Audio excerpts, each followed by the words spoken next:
Há pouco mais de uma semana, eu entrevistei o ex-presidente Fernando Henrique Cardoso para falar um pouco sobre as ameaças que a nossa jovem democracia vem sofrendo. Durante a entrevista, ele falou algumas coisas interessantes.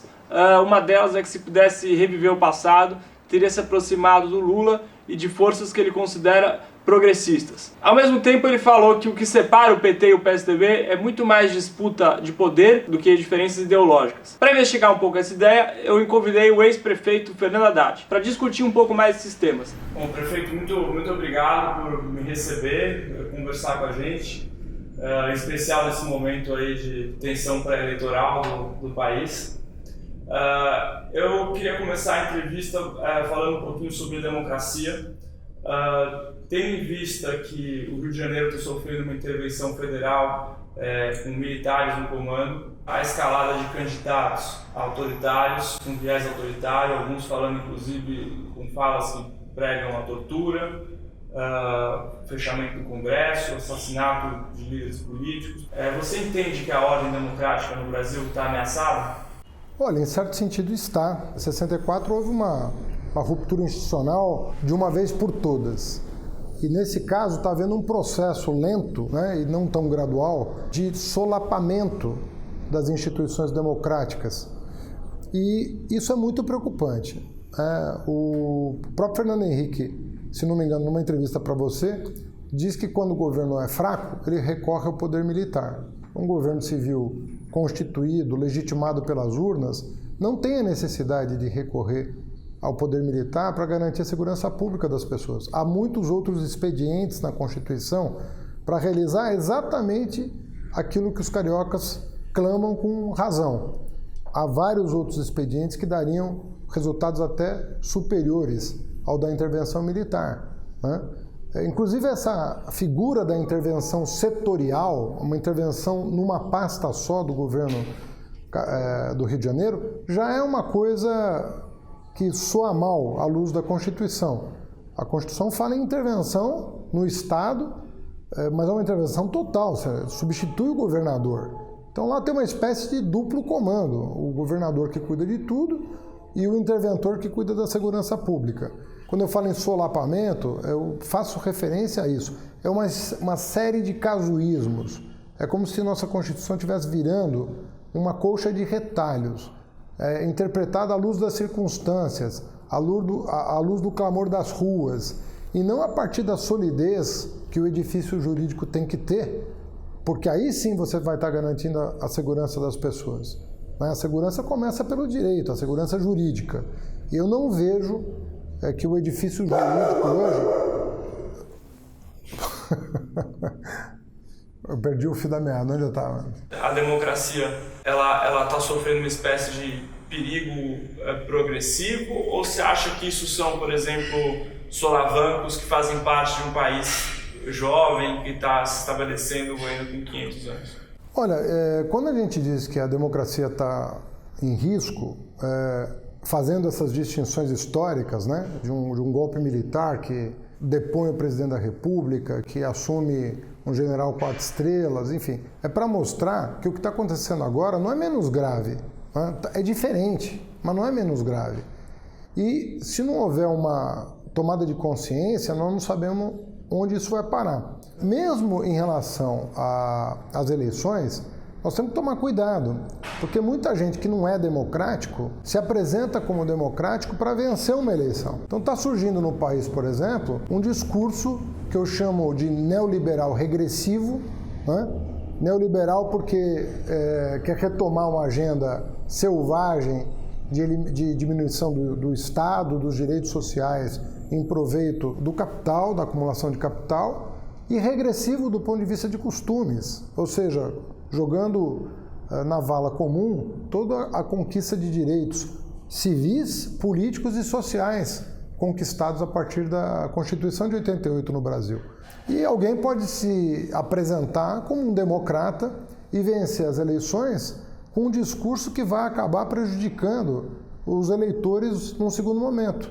Talvez não tenham a clareza do que significa essa plataforma para um país nas condições do Brasil, né? Porque uma coisa, o neonazismo, o neofascismo, que existe hoje no mundo inteiro já é grave no mundo desenvolvido. Mas no mundo semiperiférico ou periférico, ele tem efeitos até mais deletérios, porque é uma sociedade em constituição que tem pouca capacidade de reação quando não se vê representada no poder. Quando você elege mal um governante na Europa ou nos Estados Unidos, a própria democracia trata de corrigir pelo voto esses erros. Num país fragilizado institucionalmente, essas fórmulas de autocorreção são mais vulneráveis. Então nós precisamos ter muito cuidado, sobretudo com a eleição de 2018, que vai estar sendo realizada num momento de muita comoção no país, né? O senhor falou sobre o neoliberalismo.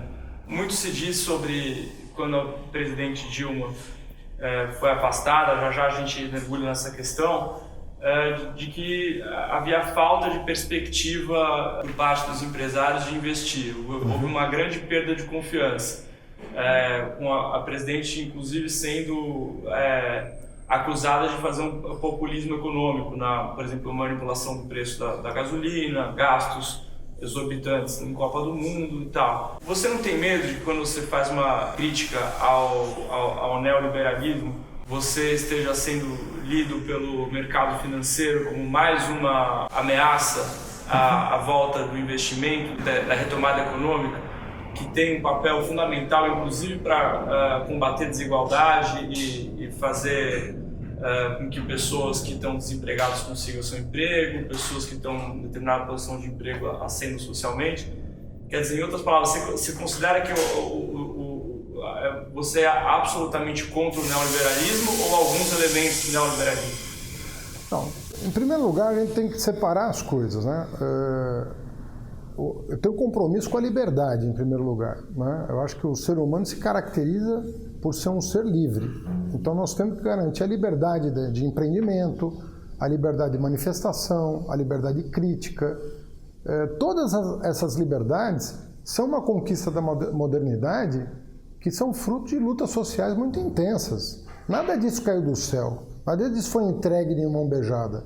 Até o sufrágio universal é uma conquista da organização dos trabalhadores, do movimento social, das mulheres sufragistas, enfim.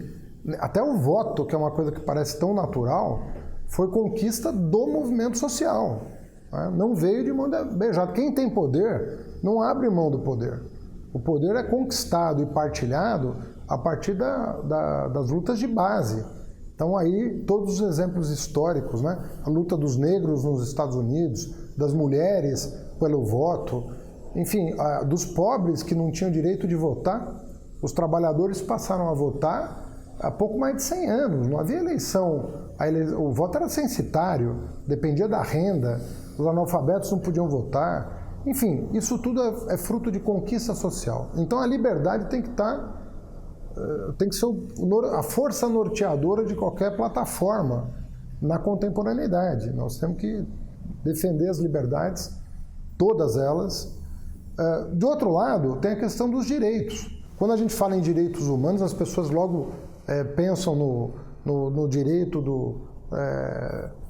dos humanos do mal, que estão presos, Mas o direito à educação pública é uma conquista social. As salvaguardas constitucionais e legais do trabalho digno, né? Isso é uma conquista social. O direito à saúde universal no Brasil, no caso do SUS, o direito ao voto é um direito humano.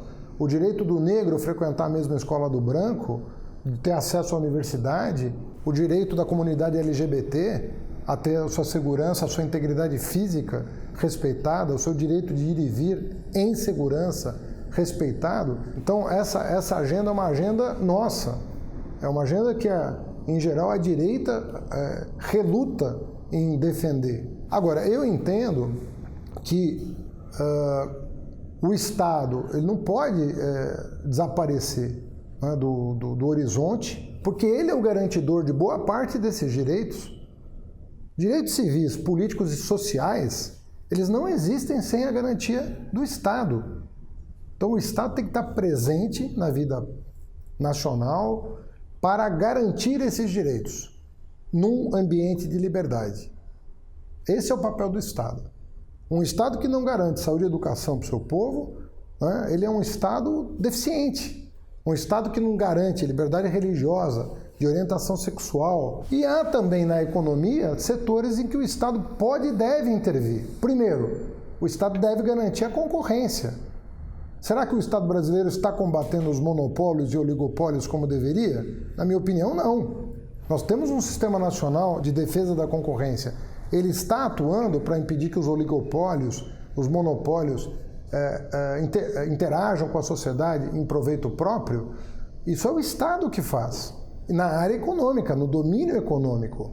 Há alguns setores estratégicos da economia, né?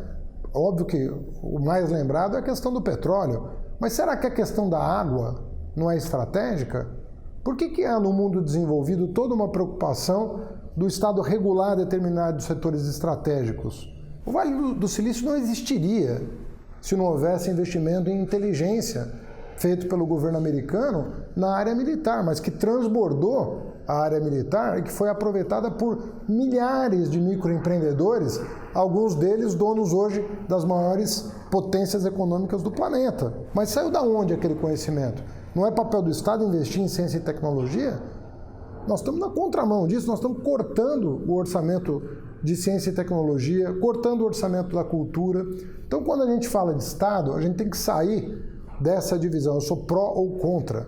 É ter inteligência para verificar qual é a atuação do Estado necessária para garantir liberdade, garantir direitos e garantir um ambiente econômico favorável ao empreendedorismo, ao cooperativismo, à economia compartilhada.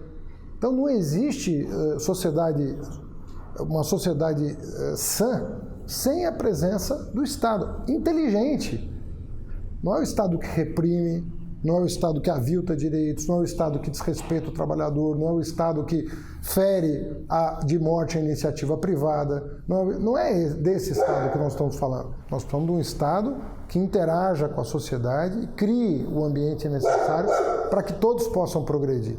Mas, por exemplo, a privatização do sistema Telebrás, que antigamente linha telefônica era considerado um bem que você tinha que declarar no imposto de renda, e depois da privatização, obviamente alinhado a um desenvolvimento tecnológico que aconteceu, telefone para ter mais um telefone acessível. É muito mais acessível e tal. Por exemplo, você considera, dentro investigando essa questão do neoliberalismo, você considera que a privatização da telefonia brasileira foi um equívoco ou é a forma como ela foi feita que você... Eu acredito que, em tese, não, embora não tenha sido feita da melhor maneira, porque eu acho o telefone no Brasil muito caro. Se você comparar com outros países, até latino-americanos, a gente paga uma tarifa maior. Eu não vejo uma discussão no mundo desenvolvido de que manter a telefonia estatal seja estratégico para quem quer que seja. Não ouço essa discussão acontecer, como acontece no caso da água, muitas vezes no transporte público, na questão do petróleo, do óleo e gás. Então tem algumas questões estratégicas que são discutidas. Na telefonia não, mas o nosso modelo deu ensejo a um serviço caro e não muito elogiado pelos usuários. Você não tem o suporte que você deveria ter pelo preço que você paga, né? Mas não é um setor que exigiria reestatizar, muito pelo contrário. Acho que tem que aperfeiçoar o marco regulatório. Muitas dessas concessões vão vencer na próxima década. É o momento oportuno. Você veja aqui a Eletropaulo aqui em São Paulo. O pessoal reclama que os fios da cidade não foram enterrados, mas também não tinha no caderno de encargos da privatização compromisso da empresa distribuidora de fios subterrâneos. Então, o que eu quero te dizer é o seguinte: existem setores que precisam ser mantidos, né? Eu estou vendo agora o Alckmin falar de vender os bancos públicos. Eu sou contra. Sou a favor de mais concorrência, inclusive. Eu acho o setor bancário no Brasil muito concentrado. Acho que nós temos que criar um mecanismo de desconcentração do poder dos bancos no Brasil. É muito concentrado, mas eu manteria sob controle estatal os dois bancos públicos que têm uma importância crucial para a agricultura, no caso do Banco do Brasil, e para a infraestrutura urbana, sobretudo no caso da Caixa Econômica Federal. Mas ter bancos públicos não aumenta a probabilidade de escândalos de corrupção? Aperfeiçoa. Olha, até para pegar um escândalo que não é do PT aqui, por exemplo, Banco Matrix, se não me engano, né? Não teve um Banco do Brasil um escândalo? Desculpa, o Banco Marca foi um se engano. Olha, isso eu acho que foi até no governo Fernando Henrique. Isso, estou falando. Você está falando até para dar uma moderada, né? Não, veja bem, quando foi criada a Controladoria Geral da União pelo Lula, com status de ministério, né, foi o governo Lula que criou, isso deu uma bela arrumada na esplanada. A Controladoria atuou e você ouvia cada vez menos falar em corrupção na administração direta e mesmo na administração autárquica. É de se notar que é preciso mudar o marco regulatório da indicação das estatais. Evidentemente não funcionou bem. E uma das razões é porque a Controladoria não tinha instrumentos para agir nas empresas, sobretudo de economia mista, que deveria, né? Então hoje há uma percepção de que as empresas estatais precisam de um marco legal mais robusto do ponto de vista do seu funcionamento. Isso não significa jogar a criança com a água do banho. Significa que tem uma tarefa a cumprir e que pode ser cumprida. Mas eu tenho convicção em dizer que eu não vejo um país sair da situação de desenvolvimento que nós temos para uma situação melhor sem uma atuação estratégica do Estado. Não vejo como isso acontecer. Isso não tem nada a ver com escolher campeão, não tem nada a ver com favorecer grupos em detrimento de outros. Não é disso que eu estou falando, né? Há vários estudos mostrando que o Estado muda a sua relação com a economia. Ele muda, mas ele muda sem desaparecer, né? Então, tem vários trabalhos sobre as novas relações do Estado com a economia, com a iniciativa privada, mostrando caminhos de desenvolvimento. Eu vou citar um exemplo do qual eu participei. O que é o ProUni, que tanto foi criticado, tanto pela direita quanto pela esquerda? Estavam sozinhos lá. É uma parceria público-privada, mediante a qual, ao invés da universidade privada pagar os impostos em dinheiro, ela paga em bolsas de estudo. Isso não é o Estado fazendo o seu papel de oferecer educação gratuita para jovens de baixa renda que não têm ainda acesso à universidade pública? Não foi uma maneira de corrigir uma distorção do nosso sistema? Do mesmo jeito que as cotas, a reserva de vagas para a escola pública nas federais, né, garantiu o acesso do pobre, o pobre que entra na faculdade privada hoje tem a possibilidade de 2 programas, um de bolsas, que é um ProUni, e um de financiamento barato, que é o FIES. Então são formas de você organizar a economia que não demonizam a iniciativa privada, mas submetem ela a uma regulação precisa e que inclusive promove a parceria, como no caso do atendimento. São quase 2 milhões de brasileiros pobres que já chegaram aos bancos universitários em função de uma parceria público-privada. Então, o que muitas vezes eu vejo no debate é estigmatizar as coisas. Então, tanto o PSDB quanto o PSOL eram contra o ProUni, por razões diferentes, né? E nós ali atravessamos o fio da navalha para mostrar que ali era uma oportunidade de atender a juventude negra, a juventude pobre desse país, com instituições de ensino reguladas pelo poder público. O senhor se sente mal compreendido pela iniciativa privada? Não, eu me dou muito bem com o empresariado. Sou uma pessoa que tem um trânsito muito, muito fácil entre o empresariado. Por onde eu passei, sobretudo Ministério da Educação e Prefeitura, o diálogo com a iniciativa privada sempre foi muito rico, né? Isso não significa que os meus interesses se confundam com os deles. Como agente público, você está representando a população como um todo, e não um setor específico. É que geralmente, digamos que você não identifica um entusiasmo grande no mercado financeiro, por exemplo, e da iniciativa privada com o PT. Você acha que, de certa forma, você paga um preço por ser um político do PT? Porque eu, pelo menos, não leio muito entusiasmo recente do setor financeiro, da iniciativa privada, com a legenda da qual o senhor faz parte? Eu acredito que, assim,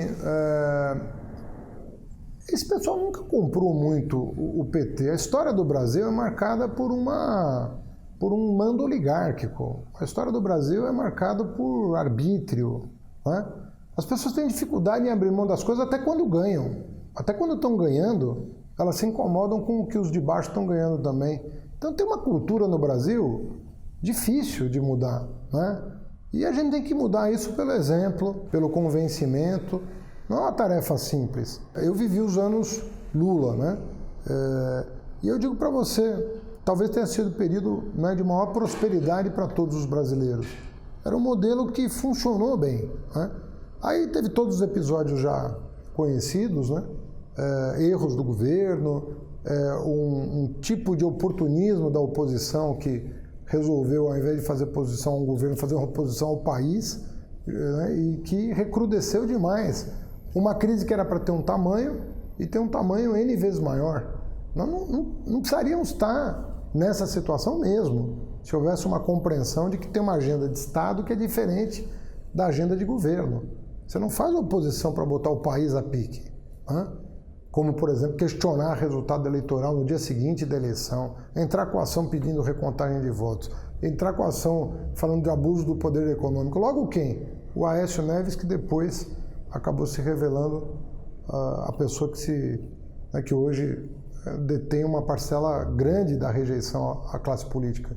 Então, tudo isso precisa ser ponderado, né? Agora é hora de reconstituir os campos, sabendo que, assim, tem uma agenda que é nacional, que é o país que vem na frente. E tem as divergências partidárias do campo da centro-esquerda, do campo da centro-direita, que vai ser debatida durante a eleição, mas sem colocar o país em risco, né? Quando o presidente era o Fernando Henrique, ele e muitas outras pessoas faziam críticas parecidas às que o senhor fez agora, dizendo que o PT fazia oposição ao país e não ao governo em várias matérias. Ele, inclusive, na entrevista que eu fiz recentemente com ele, disse que várias das conquistas do governo dele foram ou rejeitadas pelo PT ou tiveram seu nome mudado. Como o senhor enxerga esse binômio PT-PSDB? Olha, eu acho assim, quem já foi governo tem que dar exemplo. Eu acho que o PT mudou muito depois que foi governo, né? Porque a experiência de ser governo te amadurece. É natural que isso aconteça, né?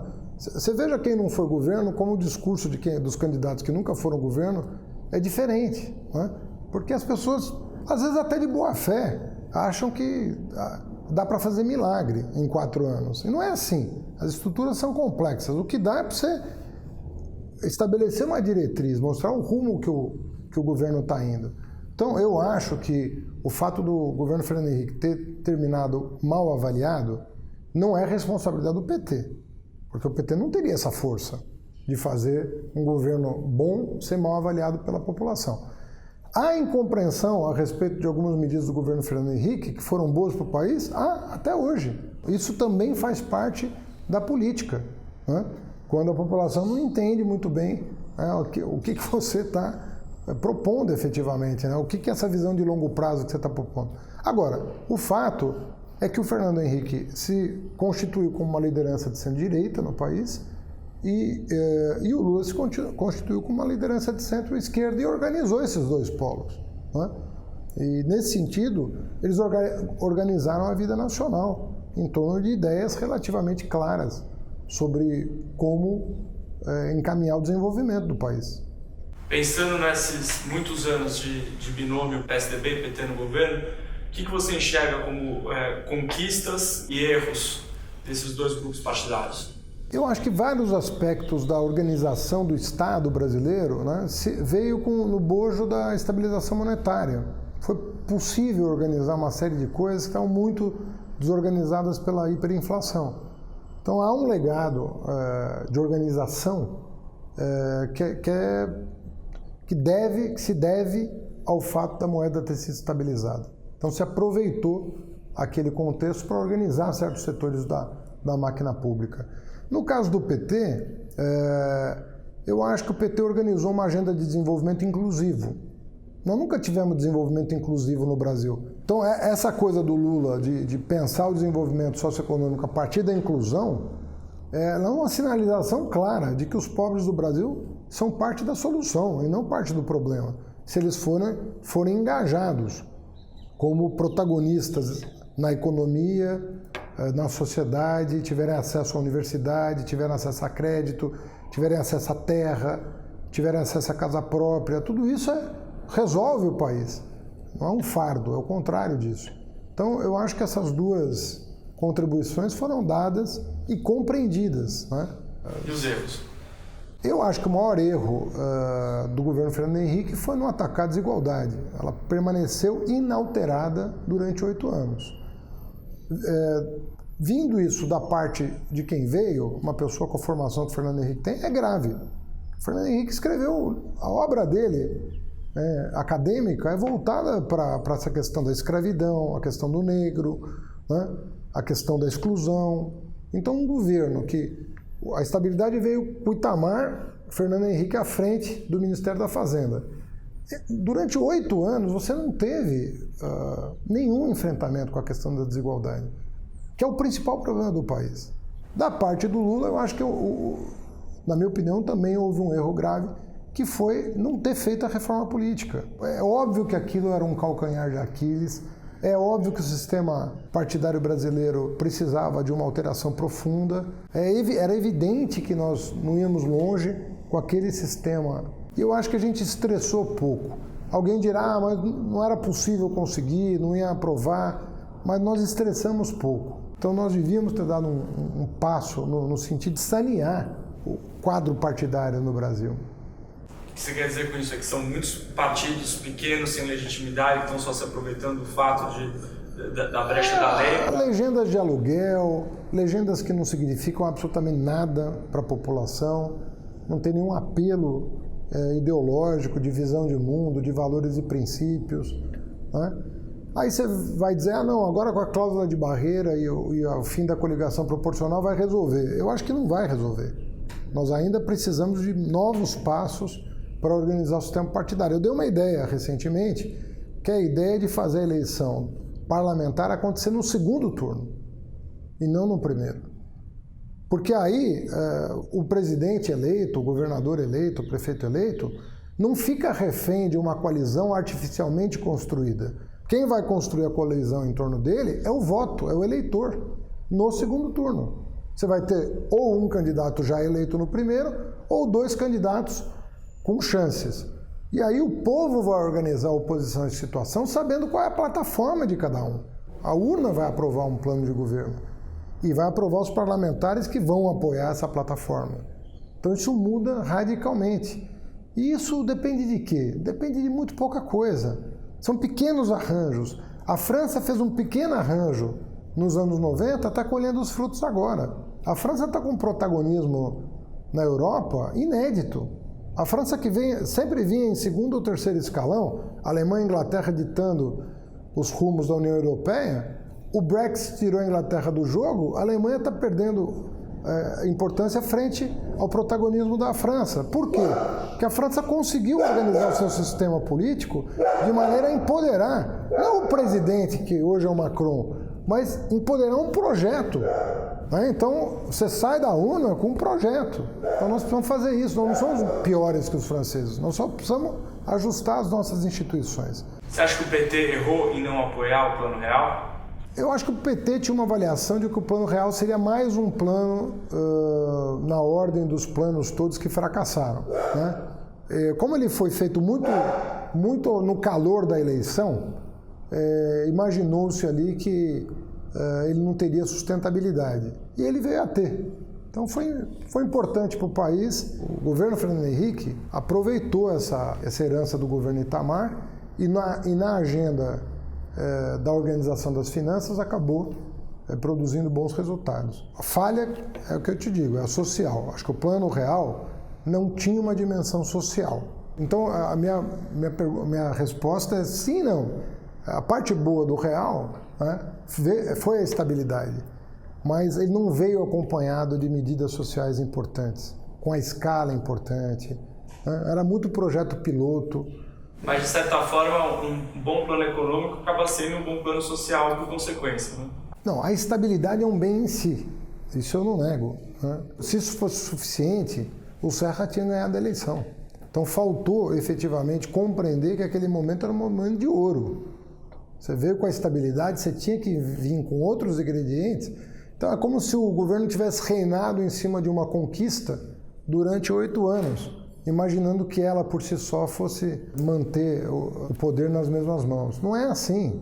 As pessoas naturalizam as conquistas depois de um tempo e querem que os problemas sejam enfrentados. Então eu acho que o governo Fernando Henrique reinou em cima da estabilidade, imaginando que isso por si só seria o suficiente para promover o desenvolvimento socioeconômico do país. Isso estava errado no plano real. Aproveitando ainda o limite entre o econômico e o social, quando você teve as reivindicações de 2013 sobre passe livre e tal, você tem uma declaração célebre dizendo em 2016 que já aproveita que está pedindo passe livre e também pede almoço grátis e uma viagem para Disney.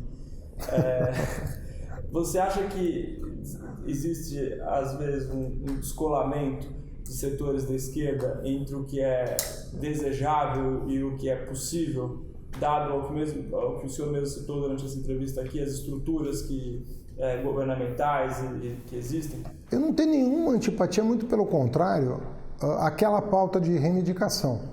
Eu lembro que 2 meses antes das manifestações de junho, eu dei uma entrevista para a Folha de São Paulo, reivindicando a municipalização da CID, que é um imposto que incide sobre a gasolina, para os prefeitos do Brasil inteiro terem verba para não ter que aumentar a tarifa e poder subsidiar com uma fonte nova de arrecadação. Na verdade, nem seria uma fonte nova, é uma fonte velha que seria municipalizada, né? Seria colocada a serviço das prefeituras para o subsídio ao transporte público. Portanto, eu seria o último a declarar aquela agenda ilegítima.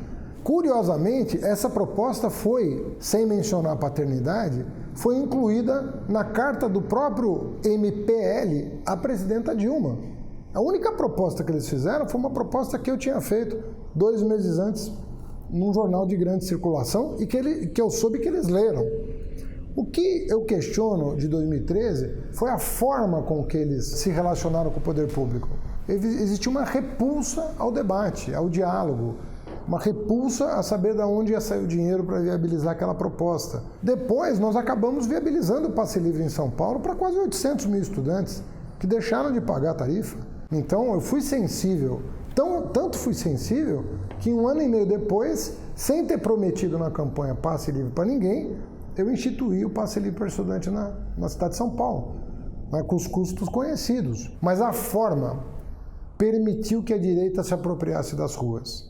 A forma que os protestos assumiram permitiu que os movimentos de direita se apropriassem das ruas, chegando a expulsar os pioneiros das manifestações que deixaram as ruas, que foram mantidas cativas desse pessoal mais à direita, mais truculento, de MBL e correlatos. Mas o senhor acha que existe, por parte de setores da esquerda, uma falta de compreensão das restrições orçamentárias da qual os governos têm que viver com elas? Olha, da parte dos governos de esquerda, existe muito mais compreensão dos limites hoje, né? O que eu te falei, depois que você passa pelo governo, você muda. O governo educa. Você passar por um governo educa. Você fica sabendo o que está acontecendo. Eu recomendo a todas as pessoas, né, que mesmo que tenham pretensões de serem bilionários e tudo mais, passa 2 anos, né, dentro de um projeto político, de um governo com o qual ele tem alguma identidade. Você vai ver um mundo diferente. Você vai reavaliar muitas das suas concepções, né? Então, eu acho que a esquerda que passou por governos é diferente da esquerda que não passou por governos. E o mesmo vale para a direita. A direita que não passou por governo, ela acha que pode tudo. Eu vejo esse neoliberalismo regressivo ao qual eu me referi, ele não tem um só representante. O neoliberalismo regressivo, que é essa pauta, essa agenda de desmonte de direitos, inclusive políticos e civis, porque ela não se restringe aos direitos sociais. Ela quer avançar. Veja aí a censura à classe artística, a censura aos cientistas, né? Vem todos desse pessoal. Você tem aí um Flávio Rocha, você tem um Bolsonaro, você tem um João Dória, você tem vários representantes dessa turma aí, que é mais fundamentalista. Falando nisso, o senhor tem vergonha de ter perdido para um candidato que se fantasia de gari para governar? Não, eu não, né? Eu não votei nele. Falando ainda sobre a interação entre a questão econômica e a questão social, o nosso sistema de impostos no Brasil, já de muito tempo, acaba privilegiando os mais ricos em detrimento dos mais pobres, que proporcionalmente pagam mais, né? Quando, sei lá, um mendigo vai comprar um saco de feijão, ele está pagando proporcionalmente mais do que os mais ricos, que às vezes têm estruturas tributárias sofisticadas de elisão fiscal, né? A própria classe média também, quando é carteira assinada, paga lá 27,5%, se não me engano, de imposto. Agora, quando você tem a tributação sobre a acumulação de capital, é menor. Essa foi uma questão que os governos do PT na esfera federal não conseguiram atacar. Falta de força política, como é que o senhor vê isso? O governo Fernando Henrique aumentou 6% do PIB a carga tributária. Foi de 26 para 32. Todos esses 6% incidindo sobre o consumo, ou seja, sobre os mais pobres. E inclusive desonerou a distribuição de dividendos do pagamento de tributo, se eu não me engano, em 1995. Foi das primeiras medidas tributárias do governo Fernando Henrique. O que o governo Lula representa nesse capítulo do orçamento? Não a alteração da estrutura tributária do país, mas a inclusão do pobre no orçamento pelo lado do dispêndio. O Lula investiu mais no pobre o recurso público. Então melhorou o dispêndio com os pobres, mas continuou, manteve o modelo tributário herdado do governo Fernando Henrique. Eu acho que o próximo governo vai ter que mexer na estrutura tributária. Ela não pode ser regressiva no ponto que ela é. É uma barbaridade. Como você tem, inclusive, limites fiscais para aumentar o gasto, né, em relação aos mais pobres, você vai ter que, talvez mantendo a carga tributária atual, que está nessa faixa ainda, alterar a composição dela para melhorar a distribuição de renda no país.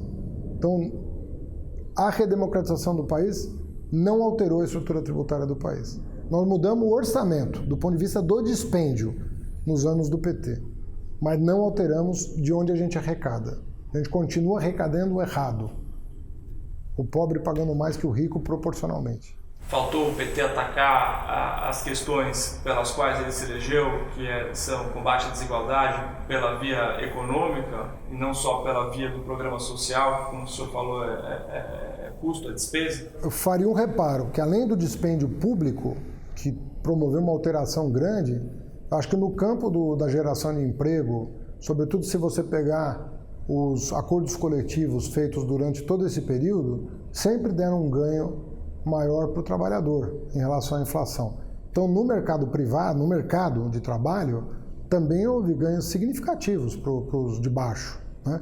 Então, você teve um conjunto, de um lado, de programas sociais e de outro, o mercado de trabalho que estava aquecido e favorável ao trabalhador.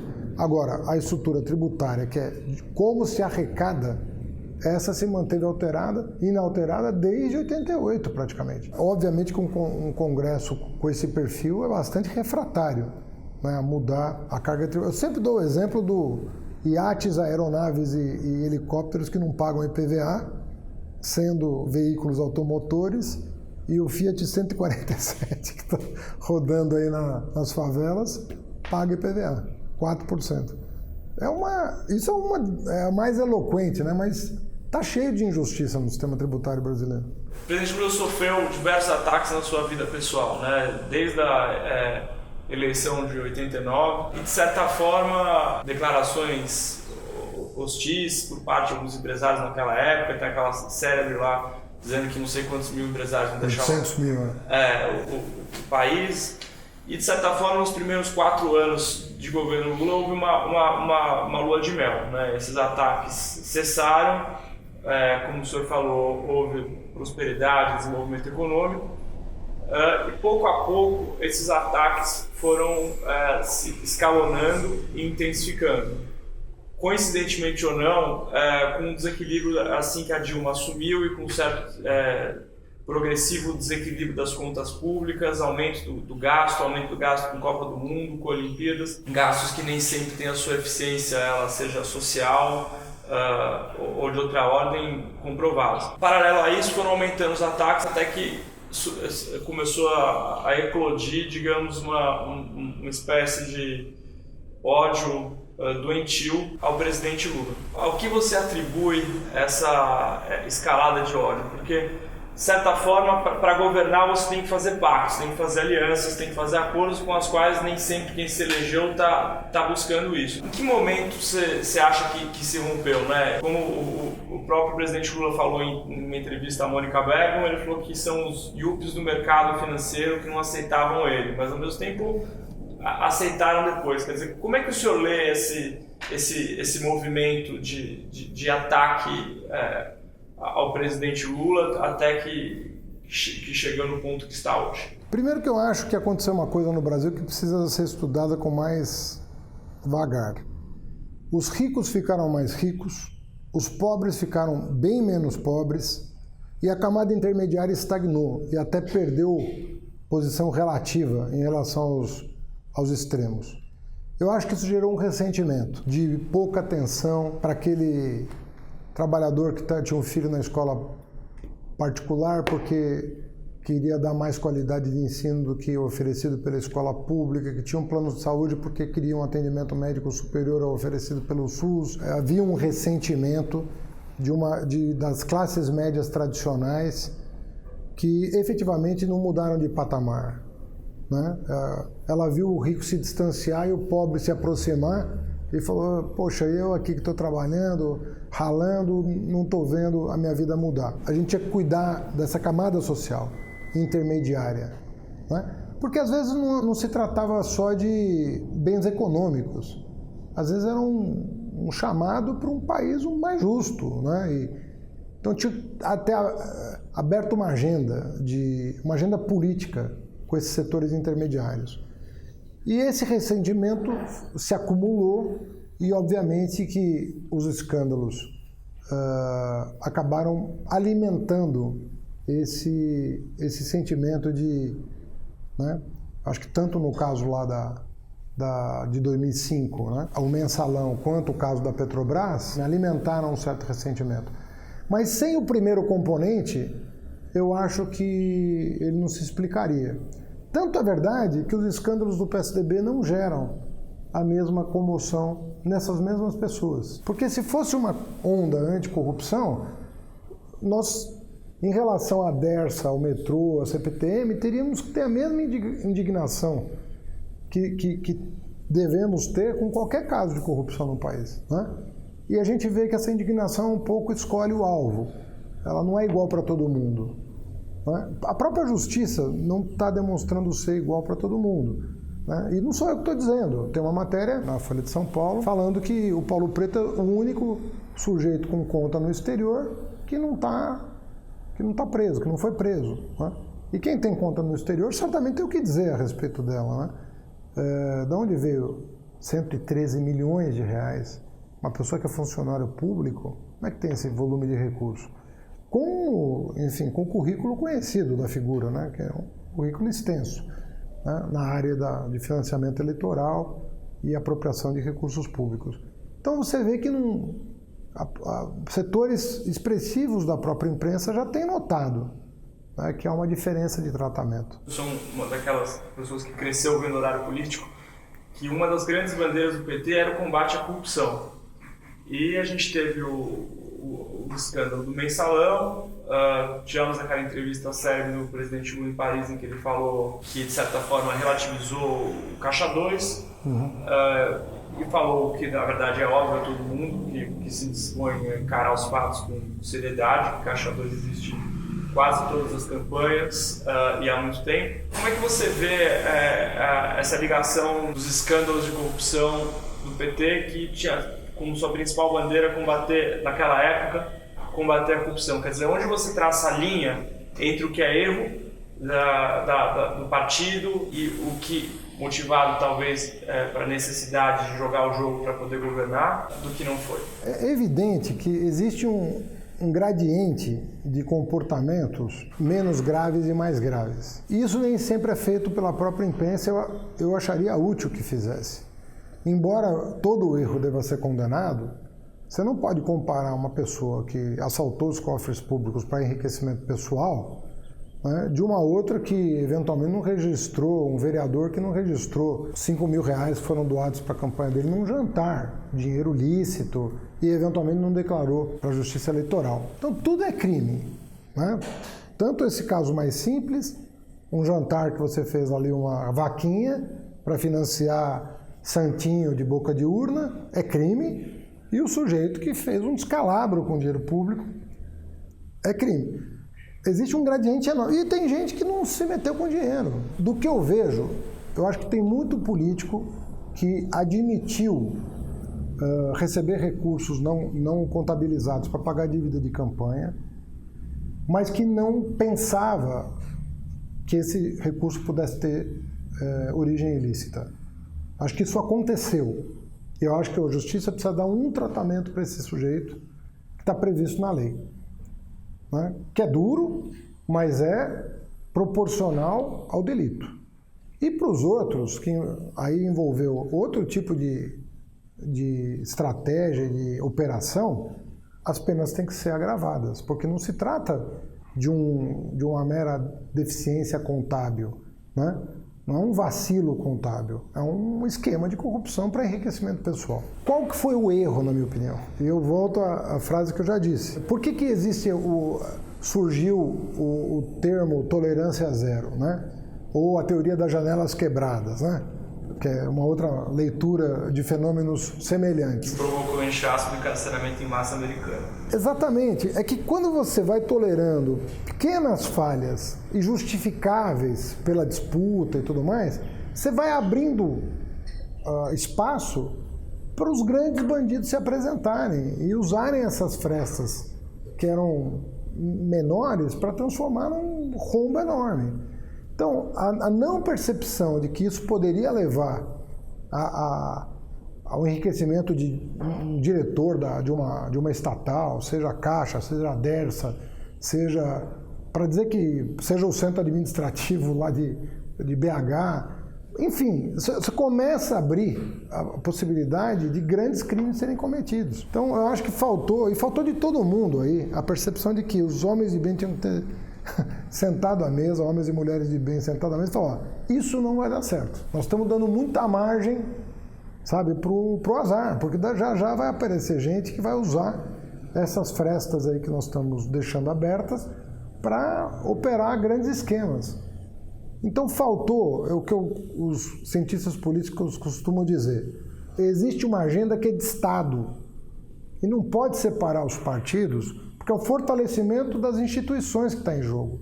E existe uma agenda que é disputável, que é de partido.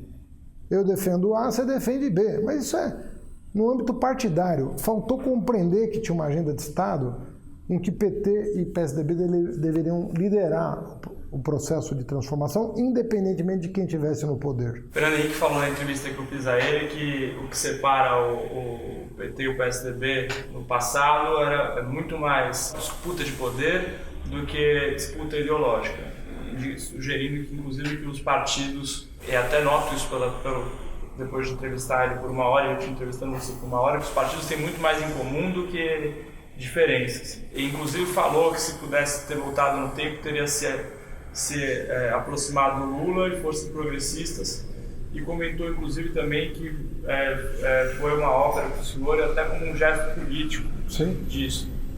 Essas afirmações e movimentos fazem sentido para o senhor? Fazem. Eu acho que o PT tem críticas ao governo Fernando Henrique, você é uma delas, que é a agenda social. O PSDB tem uma crítica aos governos do PT, sobretudo ao governo da presidenta Dilma, porque em relação ao Lula em 2010, você há de lembrar que o Serra não fez oposição ao Lula. Inclusive usou um vídeo dele na campanha. Chegou a usar um vídeo dele. Porque em 2010, nem o PSDB fazia oposição ao Lula. Então tudo isso é um pouco verdade. E a Dilma também é um pouco mais PDT do que PT, né? ela veio do PDT de uma outra... e com uma outra atuação estatal, né? Digamos que, eu, pelo menos posso estar enganado, mas eu enxergava o presidente Lula mais alinhado com o mercado financeiro, na figura, por exemplo, do Henrique Meirelles, do Palocci, e a Dilma com uma postura um pouco mais de intervencionismo estatal, por exemplo, a manipulação do preço da gasolina, a manipulação da energia. A Dilma, de fato, ela tinha um diagnóstico de que a crise internacional era temporária. Ela achou que aquelas medidas que você chama de intervencionistas era para acomodar um processo de transição. E isso se mostrou equivocado. Esse diagnóstico não estava certo. E depois ela foi dar um cavalo de pau na reeleição, que também não estava certo. Porque, com o Levi. Porque ela talvez tenha tentado corrigir uma falha com outra. Sabe? Uma falha de diagnóstico do primeiro mandato com a nomeação de um sujeito que invertiu o sinal em 180 graus. E aí você transmite sinais imprecisos e conflitantes para o mercado não sabe como se posicionar. Então você retrai o investimento numa dessas. Não bastasse isso, a oposição usou e abusou da vulnerabilidade, da fragilidade e jogou lenha na fogueira da crise na qual nós estamos até hoje. Então houve ali uma conjunção de fatores muito desagradáveis que, somados, gerou uma crise tão grande. Né? Agora, se nós soubermos separar o que é diferença de visão de mundo, de partido, daquilo que é fortalecimento das instituições livres e democráticas, republicanas de um país, se a gente souber operar essa dupla agenda, você fala, não, mas isso é uma maluquice. Não, todo o país opera assim. A hora que os Estados Unidos estão em algum tipo de risco, os presidentes todos se unem, não importa se é democrata, republicano. Tem uma questão maior ali, que é a saúde da nação. E isso eles sabem preservar mais do que ninguém. Eles disputam, Obamacare, Trumpcare, tudo bem. Isso faz parte do jogo. Mas na hora que os interesses americanos estão em risco, eles falam a mesma língua. Isso nós não aprendemos a fazer aqui. Fruto de uma certa imaturidade política. Como, por exemplo... Do PT? Lógico. Como, por exemplo, eu fui criticado por ter ido à ópera com o Fernando Henrique. Era boa a ópera, pelo menos? A ópera era muito boa e a companhia também, porque as nossas divergências não podem implicar que a gente não possa sentar à mesa para conversar. Eu não preciso pensar igual a ele. Aliás, tem coisa mais enfadonha do que sentar com alguém que pensa exatamente o que você pensa? Não tem troca.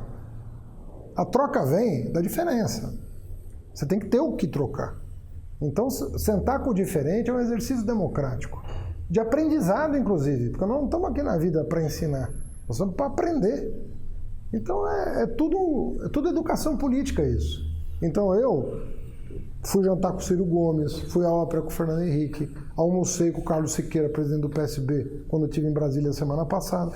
Enfim, é parte da minha vida de professor e de militante político acreditar que o diálogo produza efeitos mais benéficos para a sociedade do que cara emburrada sem discussão. Nós não vamos sair dessa sem muita conversa. Então você acha que os partidos deveriam, por exemplo, ter se aproximado mais no passado? Porque, por exemplo, me parece que é mais... PT e PSDB têm mais em comum entre si do que, por exemplo, tiveram uma Igreja Universal através do PL, ou do Maluf, ou do PFL, do ACM. Você acha que houve um erro por parte dos partidos de não terem sabido compor para, como o senhor mesmo falou, não fazer oposição ao país? Houve um erro em não separar a agenda. Houve um erro em não saber, em não vivenciar a experiência de entender que existe uma agenda que é partidária, onde as divergências se colocam, mas tem que ter uma agenda de Estado, quando você identifica um risco para a nação. Onde você identificar uma vulnerabilidade para o país, você tem que agir junto para impedir que isso aconteça.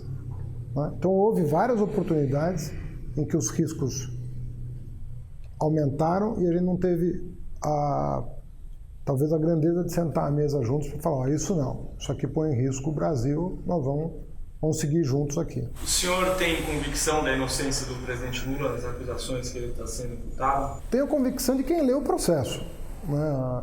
Eu sempre repito que eu defendo a honra de uma pessoa independentemente de posição partidária. Fui perguntado já 2 ou 3 vezes sobre as acusações que se faz ao governador Alckmin. E eu disse, olha, eu trabalhei 4 anos como prefeito, ele governador. Nunca ouvi de um empresário, porque essas notícias nos bastidores correm sobre quem é correto e quem não é. Eu nunca ouvi de um empresário uma vírgula sobre a conduta do Alckmin. Nenhuma vírgula. Então, entre a palavra dele, Alckmin, e a palavra de quem quer que seja, que esteja aí enrolado com a justiça, eu vou acreditar na dele. E acho que todo mundo deveria proceder assim. Tem uma prova cabal. Acharam uma conta no exterior em nome dele não declarada para a Receita Federal. Bom, não vou passar a mão na cabeça nem de Lula, nem de Alckmin, nem de Fernando Henrique, nem de um filho meu. De novo, uma coisa é agenda partidária, outra coisa é agenda de Estado. Defender a honra de uma pessoa que você sabe que procede de maneira correta, isso não é... Você não pode fazer política em torno disso. Então, se você tiver a clareza dessa separação, a gente vai longe. Agora, se você quiser tirar uma casquinha, né? Porque, agora é ele que está na berlinda, mas você sabe que a pessoa não deve. Então, eu li o processo e eu acho insustentável aquela sentença. Insustentável. Não tem por onde...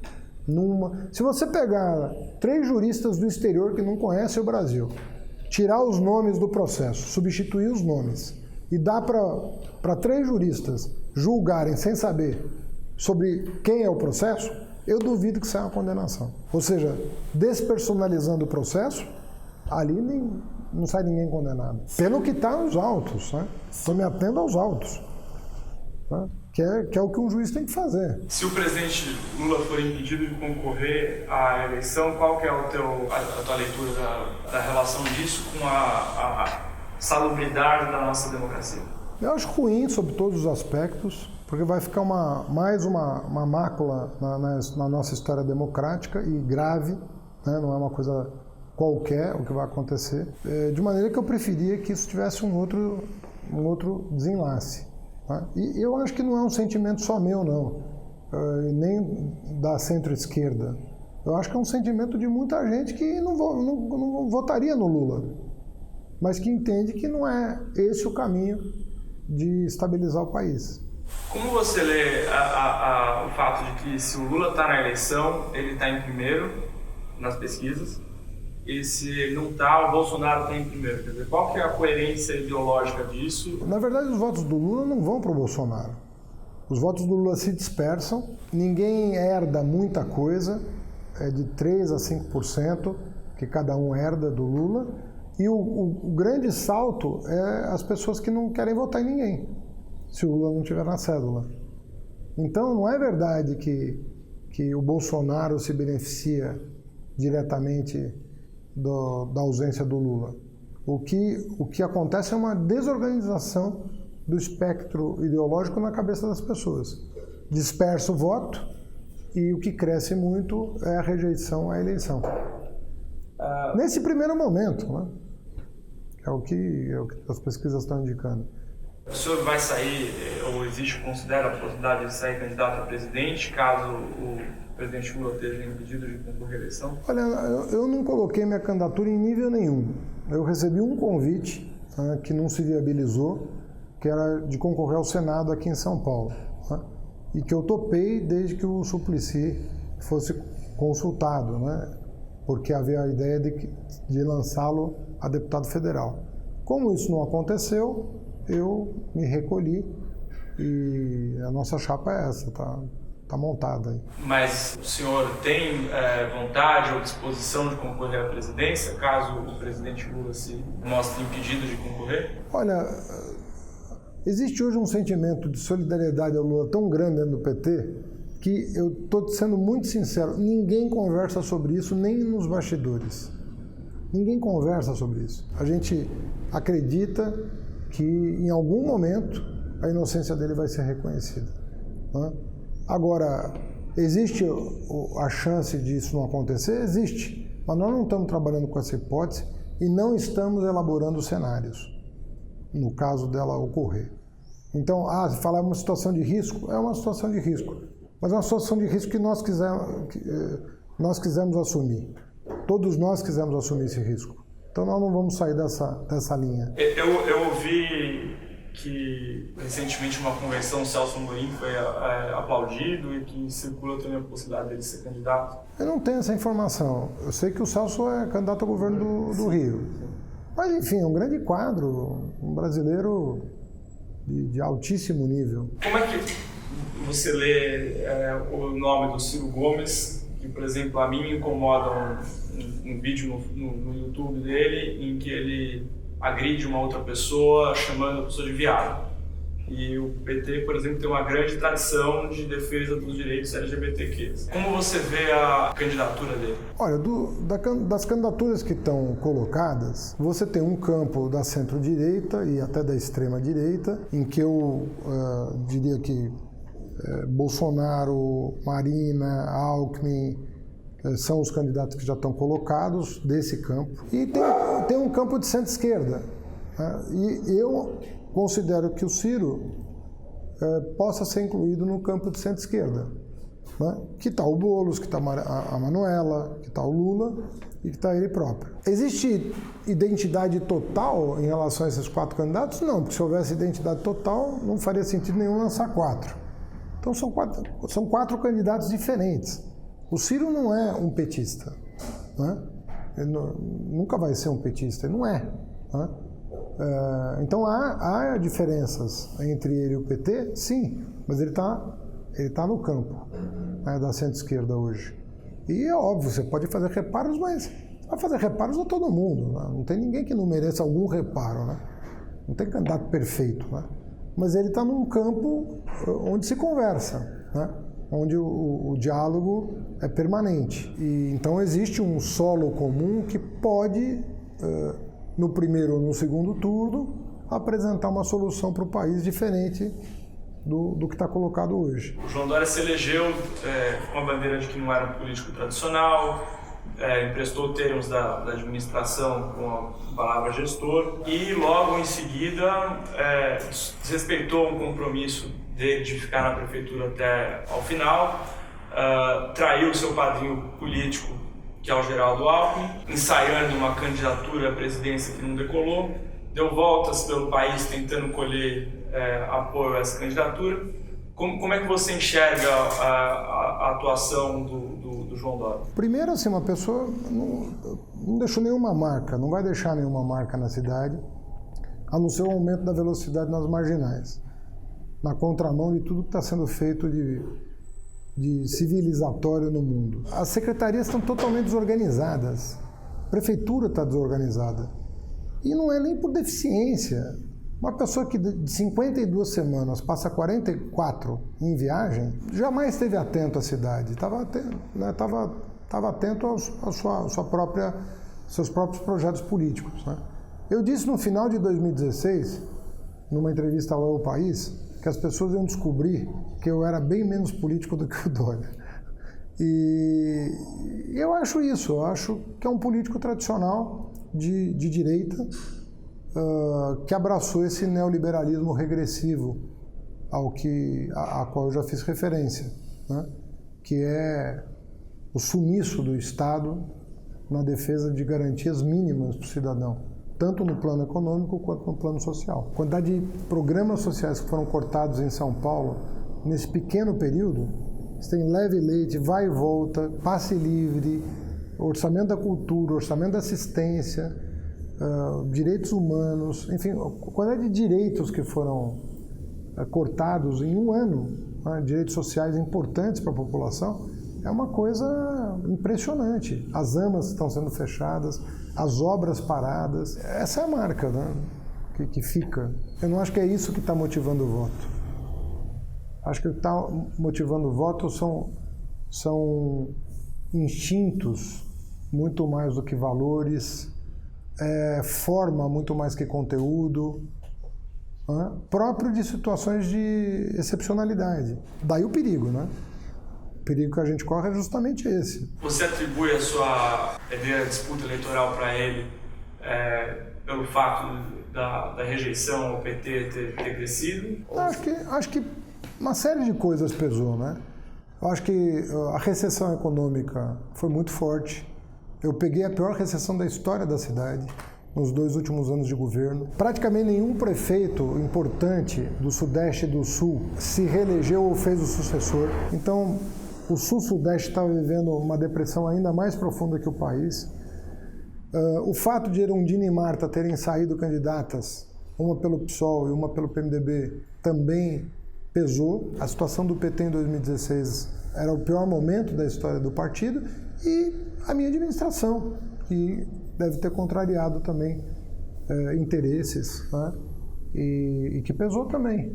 Né? Gente que acha que fiscalização do trânsito não pode ser feita, que ele pode andar na velocidade que ele bem entender. Eu atribuo uma parte da derrota a medidas que eu tomei, não tem dúvida disso. Mas tomaria igual, não me arrependo das medidas que eu tomei, né? Mas sei que elas desagradaram uma parte do eleitorado. Você se considera socialista? E se sim, qual que é a leitura do socialismo que você faz? Olha, eu escrevi, quando eu tinha 26 anos, o meu primeiro livro, em 1989, fazendo uma crítica, na minha opinião, brutal do chamado sistema soviético, né? Naquela ocasião, eu era muito crítico ao chamado socialismo real, ou realmente existente, mas que eu prefiro caracterizar como despotismo moderno. Porque, para mim, Stalin, Mao, são déspotas modernos que estavam procurando industrializar os seus países numa transição para o capitalismo e não para uma sociedade libertária. Essa era a minha tese de garoto, de 26 anos, né? Eu mantenho as minhas críticas àqueles modelos. Eu acho que não existe socialismo sem liberdade, sem inventividade. Eu acho que o socialismo é o encontro do homem com ele mesmo. É uma espécie de reencontro dos homens com a humanidade, com aquilo que nos faz humanos. E a falta de liberdade é o contrário disso. Como a extrema desigualdade também é o contrário disso. Você perde a noção de que você pertence a uma comunidade universal, né? Que somos da mesma espécie, que temos todos vocações, talentos que precisam ser desenvolvidos. Acho que a gente vive num mundo muito desumano, que ceifa muitas oportunidades das pessoas, alija uma parcela significativa da humanidade, da população, que não vê a cor do mínimo necessário para se desenvolver.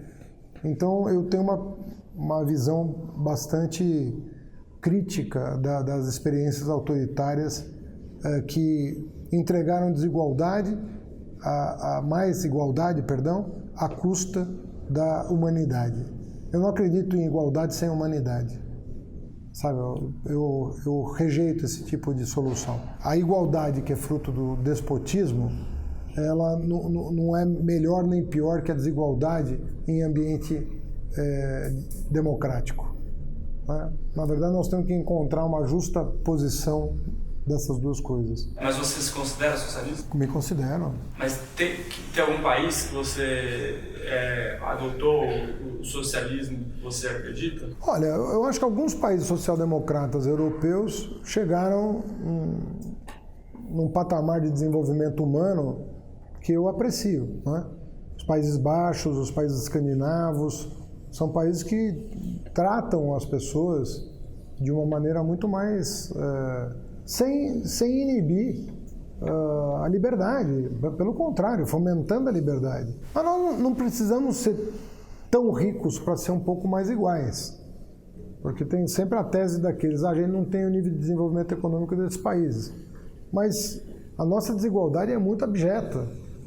Nós não precisamos esperar ficar tão rico para nos tornarmos menos desiguais, até porque talvez nos tornando mais iguais, a gente fomente um desenvolvimento mais consistente da nossa economia. Dá para dizer em linguagem um pouco mais simples de que o tipo de socialismo que você acredita está mais perto dos países nórdicos do que da Venezuela, por exemplo?